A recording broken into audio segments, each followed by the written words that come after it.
دل اور زبان دونوں کی حفاظت کرنی چاہیے۔ تنہائی میں بھی اللہ تعالیٰ سے ہمیں ڈرنا چاہیے، ہر لمحہ احتساب نفس کرتے رہنا چاہیے۔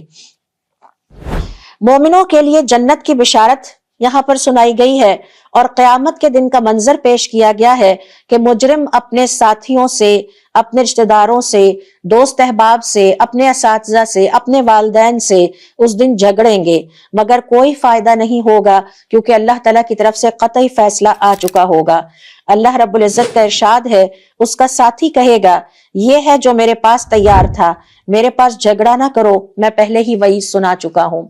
لہٰذا اس دن جب چھوٹے بڑے سب لوگ آپس میں جھگڑ رہے ہوں گے کہ آپ نے ہمیں نہیں بتایا تھا، آپ نے ہمیں نہیں سکھایا تھا، تو اللہ رب العزت فرماتے ہیں کہ ان کا یہ جھگڑنا اب بیکار ہے، لہٰذا فوراً توبہ کریں، کل کا جھگڑا فائدہ نہیں دے گا، آج سے ہی اپنی اور اپنی نسلوں کی فکر کرنا شروع کریں۔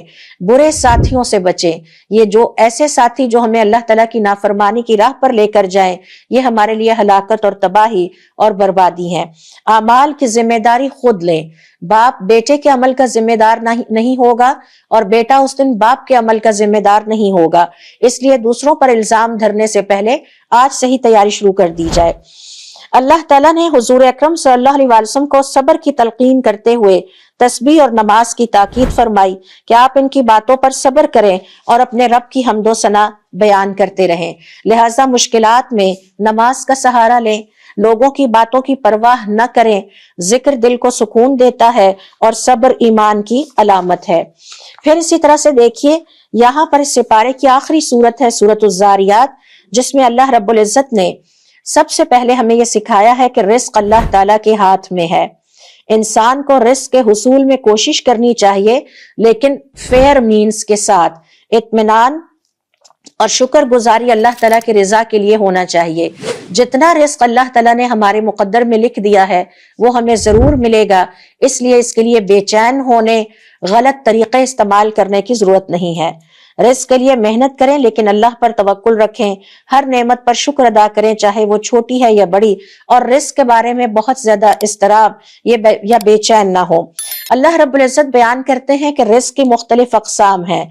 مثال کے طور پر کھانے پینے کی چیزیں بھی رزق ہے، اولاد بھی رزق ہے، علم بھی رزق ہے، اور برکتیں بھی اللہ تعالیٰ کی طرف سے رزق ہیں، دل کا سکون اور ہدایت بھی رزق ہے۔ یہ آیات انسان کو یاد دلاتی ہیں کہ رزق کی فراہمی اور روکنا اللہ تعالیٰ کے اختیار میں ہے۔ کوئی شخص آپ کے رزق کو روک نہیں سکتا اگر اللہ تعالیٰ دینا چاہتا ہے، اور اگر اللہ تعالیٰ نہیں دینا چاہتا تو دنیا کی کوئی طاقت ہمیں وہ رزق عطا نہیں کر سکتی۔ مومنوں کی صفات کا ذکر کیا گیا ہے کہ یہ اللہ تعالیٰ پر ایمان لانے والے ہوتے ہیں، نماز قائم کرنے والے ہوتے ہیں، اور جو رزق ہم نے انہیں دیا ہے اس میں سے اللہ کی راہ میں خرچ کرنے والے ہوتے ہیں۔ یہی وجہ ہے کہ یہ اللہ کی جنتوں کے مستحق ہوں گے اور اللہ تعالیٰ کی رحمت کے مستحق ہوں گے۔ کافروں کی نافرمانی اور ان کا انجام بھی یہاں پر بیان کیا گیا ہے کہ جو اللہ تعالیٰ کی آیات کو جھٹلاتے تھے وہ جہنم کا نوالا بنیں گے۔ پھر اسی طرح سے جن و انس کی تخلیق کی حکمت بیان کی گئی ہے کہ میں نے جن اور انسان کو صرف اپنی عبادت کے لیے پیدا کیا۔ یہ آیت ہمیں یاد دلاتی ہے کہ ہماری اور جنات کی زندگی کا بنیادی مقصد اللہ تعالیٰ کی عبادت ہے۔ سوال یہ پیدا ہوتا ہے کہ کیا میں اور آپ اس مقصد کو پورا کر رہے ہیں؟ عبادت کو زندگی کا مرکز و محور بنانا چاہیے۔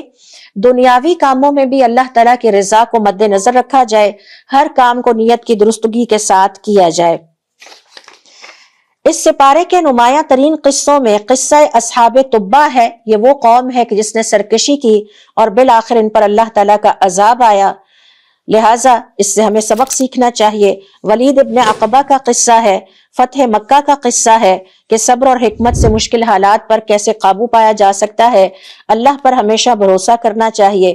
اور قصہ بیعت ہے، بیعت رضوان کی، جس میں صحابہ کرام نے حضور اکرم صلی اللہ علیہ وسلم کے ساتھ درخت کے نیچے بیعت کی اور پھر اپنے عہد کی پاسداری کی۔ یہ ہیں وہ تمام بنیادی موضوعات جو 26ویں سپارے میں اللہ رب العزت نے تفصیل کے ساتھ بیان کیے ہیں۔ اس سپارے سے ہم یہ سیکھتے ہیں کہ ہر معاملے میں اللہ تعالیٰ کی ہدایت اور حضور اکرم صلی اللہ علیہ وسلم کا کہنا ہمیں ماننا ہوگا۔ مشکلات میں صبر کا دامن تھامے رکھیں، نعمتوں پر اللہ تعالیٰ کا شکر ادا کریں، آخرت کی تیاری کرتے رہیں، سابقہ اقوام کے قصوں سے عبرت حاصل کریں، ایمان کو مضبوط رکھیں عمل صالح کے ذریعے، دوسروں کے ساتھ انصاف اور حسن اخلاق سے پیش آئے، عبادت اور فرائض میں کوتاہی نہ کی جائے، اپنے عمل کی ذمہ داری خود لیں، دوسروں پر نہ ڈالیں، ہر حال میں اللہ تعالیٰ سے دعا اور رہنمائی طلب کریں۔